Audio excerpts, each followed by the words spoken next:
एक चीज समझ लीजिए, ड्राइवर कितना ही अच्छा हो, अगर गाड़ी घटिया है तो यात्रा सुरक्षित हो सकती है क्या? जोर से बोलिए जरा।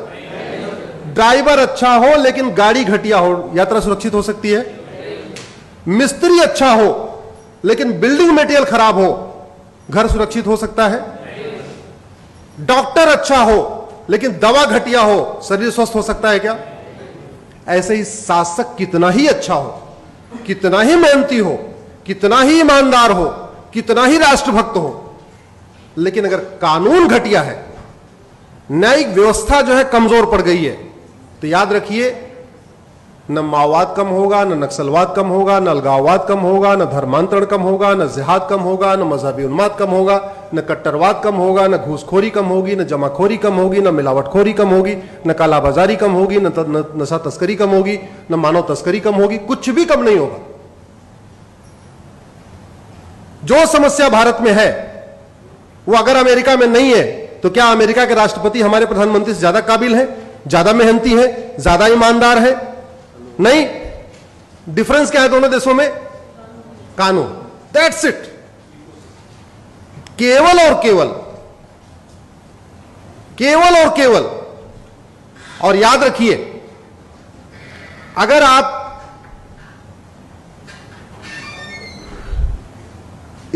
इसको सुधारेंगे नहीं तो कुछ भी ठीक नहीं हो, कुछ भी ठीक नहीं हो सकता। आखिर क्या कारण है भारत में रोहिंग्या बांग्लादेशी घुसपैठी आते हैं? एक मेरी पीआईएल चल रही है, माननीय विकास सिंह जिसमें अपियर भी करते हैं। 2017 में मैंने पीआईएल फाइल किया था कि भारत में 5 करोड़ रोहिंग्या बांग्लादेशी आ चुके हैं। ये रोहिंग्या बांग्लादेशी अमेरिका क्यों नहीं जाते, सिंगापुर क्यों नहीं जाते, चाइना क्यों नहीं जाते, फ्रांस क्यों नहीं जाते, भारत क्यों आते? क्योंकि हमारा कानून घटिया है। हमारे यहां 1946 का फॉरेनर एक्ट चल रहा है, वो फॉरेनर एक्ट एकदम टीथलेस है, उसमें कोई दांत नहीं है। उन सबको पता है, बाहर वालों को, कि यहां घुस जाओ, एक बार घुस गए कोई दिक्कत नहीं। और जो सबसे बड़ी समस्या है, एक कड़वी सच्चाई आप इसको समझिए, घुसपैठिए घूस दे के आते हैं, घूस दे के आधार बनवाते हैं, घूस दे के राशन कार्ड बनवाते हैं, घूस दे के बर्थ सर्टिफिकेट बनवाते हैं, घूस दे के ड्राइविंग लाइसेंस बनवाते हैं, और घूस दे के वोटर आईडी बनवाते हैं। अब सवाल यह है कि भारत में लोग 2-2, 3-3 हजार रुपए दे के 5-5, मतलब 10-12 हजार रुपए में 5-6 डॉक्यूमेंट तैयार करा लेते हैं। ऐसा अमेरिका सिंगापुर में क्यों नहीं करा लेते? क्योंकि हमारे यहां आप फर्जी डॉक्यूमेंट बना दीजिए आधार, अब वो आधार आपने फर्जी बनाया है, यह सिद्ध करने के लिए कम से कम डिस्ट्रिक्ट कोर्ट से लेकर सुप्रीम कोर्ट तक आपको लड़ना पड़ेगा। हमारे यहां लोग फर्जी पासपोर्ट बना के क्यों, कैसे दे देते हैं? फर्जी ड्राइविंग लाइसेंस, घर बैठे बैठे ड्राइविंग लाइसेंस मिलता है कि नहीं मिलता? घर बैठे बैठे और वोटर आईडी आती है, घर बैठ के आपके आधार आता है, घर बैठ के आपका राशन, सारे डॉक्यूमेंट कैसे आ जाते हैं? इसलिए मैं फिर से कह रहा हूं कि अगर आप वास्तव में इस देश को सुधारना चाहते हैं, हम चाहते हैं इस देश में रूल ऑफ लॉ हो, इस देश में कानून का शासन हो, तो सबसे पहले हमें कानून बदलना पड़ेगा, और जिसकी कोई लागत नहीं है, जिसकी कोई लागत नहीं है। कानून बदलने की कोई लागत नहीं है। हम हजारों करोड़ रुपए खर्च करके हाईवे बना लेते हैं, हजारों करोड़ रुपए खर्च करके एयरपोर्ट बना लेते हैं, हजारों करोड़ खर्च करके हम रेलवे लाइन की बिछा लेते हैं, लेकिन हम कानून नहीं बनाते जो फ्री में बन सकता है। 1 लाख करोड़ रुपए खर्च करके आप हाईवे बनाएंगे, ज्यादा से ज्यादा उसमें 1 करोड़ लोगों को बेनिफिट होगा। 1 लाख करोड़ रुपए खर्च करके आप मुंबई दिल्ली का एक्सप्रेसवे बनाएंगे, उस पे 1 करोड़ लोगों को फायदा होगा, उतने लोग चलेंगे। लेकिन आप फ्री में अच्छा कानून बना दीजिए, 140 करोड़ लोगों को फायदा होगा। भारत में जुडिशियल रिफॉर्म खर्च करने पे ज्यादा से ज्यादा 10,000 करोड़ का खर्चा आएगा, मैक्सिमम 10,000 करोड़। इतना तो हमारे देश में चुनाव के बाद लोग मुफ्त में बांट देते हैं। कोई कलर टीवी बांट रहा है, कोई वॉशिंग मशीन बांट रहा है, कोई जो है मंगलसूत्र बांट रहा है, किसी राज्य में अलग अलग, कोई किसी राज्य में लैपटॉप बांटा जा रहा है, किसी राज्य में स्मार्टफोन बांटा जा रहा है, कुछ न कुछ फ्री में बांटा जा रहा है। ये कितने दुख की बात है हम आजादी की 75वीं वर्षगांठ मना रहे हैं। हमारा थाना आज भी अंग्रेजी कानूनों से चलता है, हमारी तहसील आज भी अंग्रेजी कानूनों से चल रहा है, हमारा जिला आज भी अंग्रेजी कानूनों से चल रहा है, हमारा हाई कोर्ट आज भी अंग्रेजी कानूनों से चल रहा है, हमारा सुप्रीम कोर्ट आज भी अंग्रेजी कानूनों से चल रहा है। हम इतने सक्षम नहीं हुए कि हम अपना कानून अपने हिसाब से वर्तमान रिक्वायरमेंट के हिसाब से बना ले। मंगल पे जाने की तैयारी, चंद्रमा पे पहुंच गए, मंगल पे तैयारी चल रही है, बड़े बड़े रॉकेट लॉन्च कर दिए, लेकिन मैकाले का बनाया हुआ 1860 का इंडियन पिनल कोड हम नहीं बदल पाए। मैं भी अमेरिका का फेडरल पिनल कोड पढ़ रहा था, तो मैं उसमें कंपेयर कर रहा था कि जो घटना उदयपुर में हुई है, अगर यह घटना अमेरिका में हुई होती तो कितनी सजा मिलती। हमारे इंडियन पिनल कोड में एक धारा है 302, मर्डर।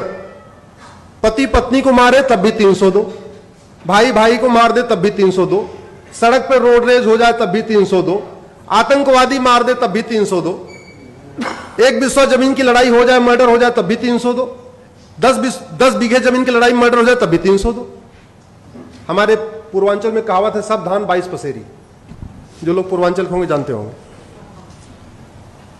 अमेरिका का मैं फेडरल पिनल कोड पढ़ रहा था, मर्डर की अलग धारा, बुचरिंग की अलग धारा, जेनोसाइड की अलग धारा,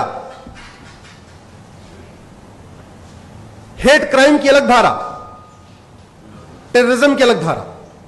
तो जब मैंने कैलकुलेट किया तो पता चला कि कन्हैया को जिसने मारा उदयपुर में, अगर उसने अमेरिका में मर्डर किया होता उसको 550 साल सजा होती। अमेरिका में कितनी होती?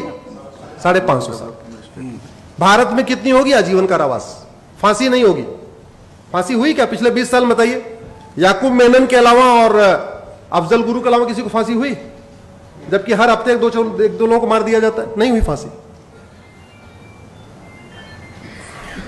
तो इसलिए मेरा यह कहना है कि सबसे पहले जो सरकार कर सकती है देश हित में, बिना किसी बजट के, कम से कम पैसे में, बिना लोगों पे एक्स्ट्रा टैक्स थोपे हुए, वो जुडिशियल रिफॉर्म कर सकती है, जो ये विषय है।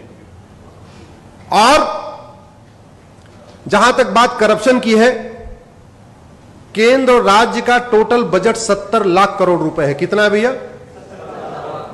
इस 70 लाख करोड़ का 20% घूसखोरी, कमीशनखोरी, दलाली, कटमनी, तोलाबाजी में चला जाता है।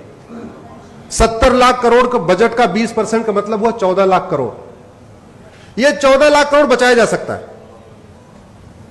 यह 14 लाख करोड़ बचाया जा सकता है अगर उस पर गंभीरता के साथ चर्चा हो। कैसे बच सकता है?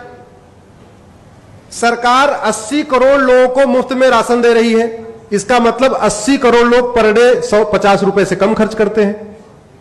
सरकारी आंकड़े बताते हैं कि 110 करोड़ लोग पर डे 100 रुपए से कम खर्च करते हैं। तो भारत के 110 करोड़ लोग पर डे 100 रुपए से कम खर्च करते हैं, यानी 80% लगभग। जो 20% लोग 100 रुपए से ज्यादा खर्च करते हैं, उनके पास एटीएम है, पेटीएम है, भीम है, यूपीआई है, डेबिट कार्ड है, क्रेडिट कार्ड है।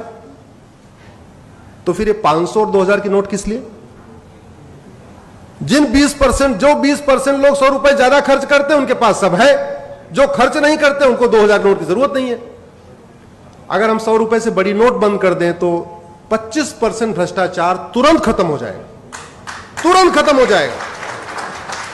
और भ्रष्टाचार खत्म होने का मतलब 25% भ्रष्टाचार खत्म होने का मतलब 25% घुसपैठ खत्म हो जाएगी, 25% धर्मांतरण खत्म हो जाएगा, 25% अलगाववाद खत्म हो जाएगा, 25% आपका खालिस्तानी अलगाववाद खत्म हो जाएगा। सभी जितनी देश विरोधी गतिविधियां हैं सब 25% कम हो जाएंगी, क्योंकि कोई भी देश विरोधी एंटी नेशनल एक्टिविटी फ्री में नहीं होती, सब बाकायदा पैसे से होती।